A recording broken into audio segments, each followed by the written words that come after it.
Hello friends, welcome to போனியாச்சர் kitchen. நாம் இன்றைக்கி என்ன பார்க்க போகிறோன்னா பன்னீர் மசாலா தான் ரெடி பண்ண போகிறோம். இது செம்ம டேஸ்டியாக இருக்கும் சப்பாத்திக்கு. வாங்க எப்படி செய்யலான்னு பார்க்கலாம்.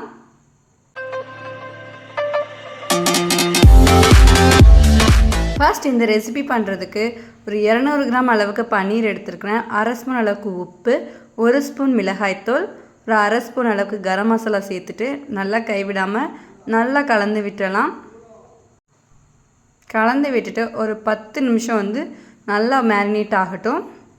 இப்போ ஒரு பேனில் கொஞ்சமாக எண்ணெய் சேர்த்துருக்குறேன்.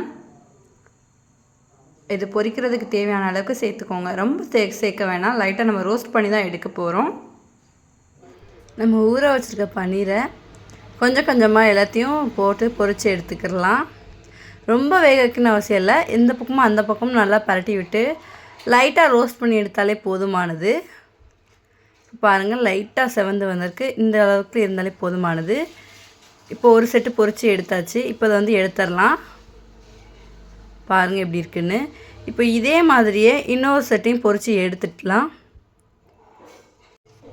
இப்போ அதே பேனில் அதே ஆயிலில் ஒரு பெரிய சைஸ் பலாரி நீளமாக கட் பண்ணி சேர்த்துருக்குறேன். அதை சேர்த்துடலாம். வெங்காயம் லைட்டாக வேகணும். கொஞ்சமாக எண்ணெய் சேர்த்துருக்குறேன். வெங்காயம் வதங்கிறதுக்கு தேவையான அளவுக்கு கொஞ்சம் எண்ணெய் சேர்த்துக்கோங்க. இப்போது இது கூட அதே அளவுக்கு தக்காளி நீளமாக கட் பண்ணி சேர்த்துருக்குறேன். வெங்காயம் தக்காளியும் நல்லா வதங்கட்டும். இப்போ இந்த அளவுக்கு வதங்கினாலே போதுமானது. பாருங்கள் எந்த அளவுக்கு இருக்குன்னு. இப்போ இது கூட ஒரு கைப்பிடி அளவுக்கு முந்திரி சேர்த்துட்டு வதக்கலாம் வேண்டாம், அந்த சூட்லேயே லைட்டாக கலந்து விடுங்க போதும்.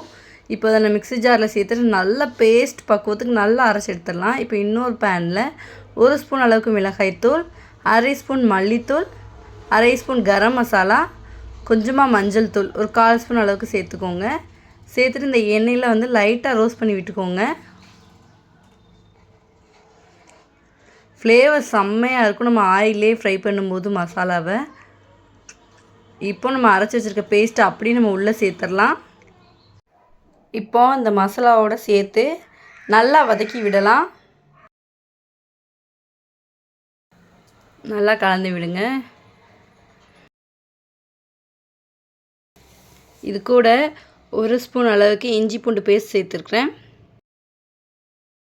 சேர்த்துட்டு நல்லா வதக்கி விடணும். பச்சை ஸ்மெல் அப்போ தான் போகும். இப்போ அந்த ஜார்லேயே கொஞ்சமாக தண்ணி சேர்த்துட்டு அதை கலந்துக்கலாம். இப்போது கொஞ்சமாக தேவையான அளவுக்கு உப்பு சேர்த்துருக்குறேன். நல்லா எல்லாத்தையும் நல்லா கலந்து விடுங்க. நல்லா கொதித்து வரட்டும். நல்லா கொதித்ததுக்கப்புறமா கரெக்டாக ஒரு 5 நிமிஷம் நல்லா தரன்னு கொதித்ததுக்கப்புறமா நம்ம ஃப்ரை பண்ணி வச்சுருக்க பன்னீரை அப்படியே உள்ளே சேர்த்துடலாம். நம்ம ஃப்ரை பண்ணி வச்சுருந்தோம்ல அந்த தட்டில் கொஞ்சமாக தண்ணி சேர்த்துட்டு அதை உள்ளே சேர்த்துடலாம். மசாலாத்தூள் நல்லா உடஞ்சிருக்குல்ல, அதனால் அது தண்ணி ஊற்றி உள்ளே சேர்த்துக்கலாம்.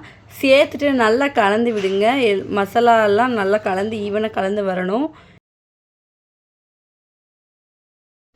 பன்னீரை உள்ளே சேர்த்துட்டு 5 நிமிஷம் நல்லா தரன்னு கொதித்து வந்தாலே போதுமானது. இப்போ இதுக்கு ஒரு தாளிப்பு மட்டும் கொடுத்துடலாம்.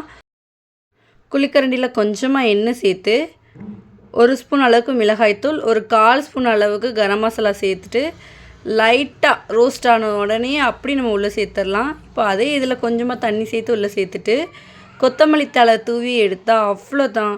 சூப்பரான சூடான சுவையான என்னோட ஸ்டைல் மசாலா பன்னீர் ரெடி ஆகிட்டு. இது சப்பாத்திக்கு மட்டும் இல்லை, சாதத்துக்கு கூட வச்சு சாப்பிட்லாம். அவ்வளோ டேஸ்ட்டாக இருந்துச்சு. மறக்காமல் நான் சொல்லியிருக்க அளவுகளில் ட்ரை பண்ணி பாருங்கள். டேஸ்ட் எப்படி வந்துச்சுன்னு மறக்காமல் கமெண்ட் பண்ணுங்கள்.